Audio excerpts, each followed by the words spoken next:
കൃഷ്ണ ഗുരുവായൂരപ്പ ശരണം. പൊന്നുണ്ണിക്കണ്ണൻ്റെ ഉഷപ്പൂജാലങ്കാരം രാവിലെ 4 മണിയോടുകൂടി മലർ നിവേദ്യം കഴിഞ്ഞ് ശ്രീകോവിൽ നട തുറന്നു. പൊന്നുണ്ണിക്കണ്ണനത് ആ ശ്രീലകത്ത് പുഞ്ചിരിച്ച് നിൽക്കുകയാണ്. പൊന്നുണ്ണിക്കണ്ണൻ്റെ തിരുമുഖം ചന്ദനം ചാർത്തിയിട്ടുണ്ട്.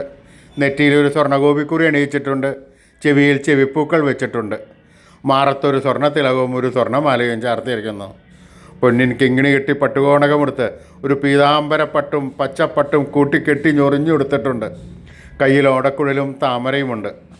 സ്വർണ്ണ കിരീടം ചാർത്തി കിരീടത്തിന്മേൽ 3 തിരുമുടി മാലകളും 2 വലിയ വനമാലകളും ചാർത്തിയിരിക്കുന്നു. അങ്ങനെ സുന്ദരനായി പുഞ്ചിരിച്ച് നിൽക്കുന്ന സച്ചിദാനന്ദ കട്ടയെയാണ് നട തുറന്ന സമയത്ത് ഭക്തന്മാരെല്ലാവരും കാണുന്നത്. ആ സുന്ദര രൂപം നമുക്കും നമ്മുടെ മനസ്സിലേക്കൊന്ന് ആവാഹിച്ചാലോ?